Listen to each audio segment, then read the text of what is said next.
Doctor صاحب سوال یہ پوچھا گیا ہے کہ کیا ایک مسلمان مرد کسی غیر مسلم یا عیسائی عورت سے نکاح کر سکتا ہے؟ الحمدللہ والصلاة والسلام علی رسول اللہ اما بعد۔ نبی علیہ السلام نے ہماری رہنمائی کی ہے کہ ہم کس قسم کی عورت سے شادی کریں۔ آپ کی حدیث کا معنی اور مفہوم یہ ہے کہ لوگ کسی لڑکی سے شادی کرتے ہیں اس کے مال کی خاطر، اور کسی لڑکی سے شادی کرتے ہیں اس کے حسن و جمال کی خاطر، اور کسی لڑکی سے شادی کرتے ہیں اس کے حسب و نسب مقام و مرتبہ کی خاطر۔ آپ شادی کریں اس لڑکی سے جس کے پاس دین ہو۔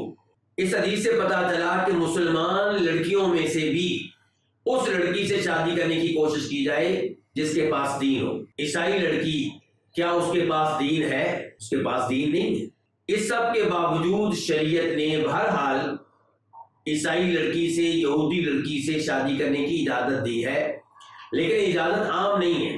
لوگ اس معاملے میں اللہ تعالیٰ کے فرمان پہ مکمل طور پہ غور نہیں کرتے، بس اتنی بات لے لیتے ہیں کہ اللہ تعالیٰ نے یہودی لڑکی سے شادی کرنے کی اجازت دی ہے، عیسائی لڑکی سے شادی کرنے کی اجازت دی ہے۔ ہماری گزارش یہ ہے کہ آپ اس پورے فرمان پہ غور کریں۔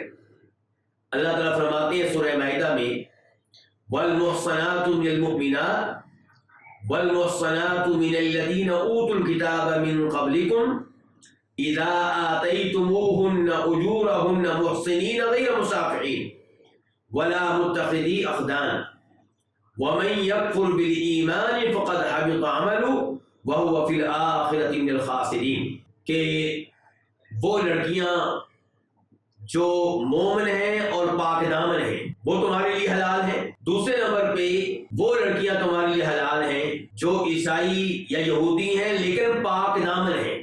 یہ بڑی اہم بات ہے، یعنی کہ وہ یہودی اور عیسائی لڑکی جو زنا کرنے والی ہے، جو بدکاری میں مبتلا ہے، اس سے نکاح کرنے کی اجازت نہیں ہے، بلکہ ایسی مسلمان لڑکی سے بھی نکاح کرنے کی اجازت نہیں ہے، چاہے جائے کہ کسی یہودی عیسائی بدکار لڑکی سے شادی کرنے کی اجازت۔ اللہ تعالیٰ فرما رہے ہیں اذا آتیتموہن اجورہن، یہودی عیسائی لڑکی سے شادی کر سکتے ہو اگر وہ پاک دامن ہے، اور جب تم اسے اس کا حق مہر دے دو۔ اللہ نے پھر خبردار کیا کہ مقصد کیا ہو اس کے ساتھ شادی کر کے، نکاح میں اس کو لانا مقصد ہو، اس سے نجائز تعلقات یا بدکاری وغیرہ کے تعلقات مقصود نہ ہو۔ اور اللہ نے آخر میں خبردار کیا کہ وَمَن يَكْفُرْ بِالْإِيمَانِ، کہ جو کوئی ایمان لانے والی چیزوں میں سے کسی چیز کا انکار کرے تو اس کے اعمال ضائع ہو جائیں گے اور وہ آخرت میں خسارے میں رہے گا۔ یہ الفاظ تنبیہ ہیں کہ آپ عیسائی لڑکی سے شادی کرنے جا رہے ہیں، یہودی لڑکی سے شادی کرنے جا رہے ہیں، اس نے آپ کے ساتھ زندگی گزارنی ہے، 20 سال 25 سال 30 سال 40 سال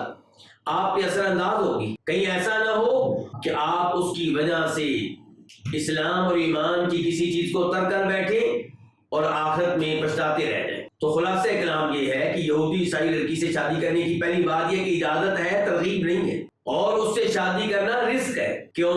آپ کی اولاد کا دین خطرے میں پڑ سکتا ہے، خود اپنا دین خطرے میں پڑ سکتا ہے۔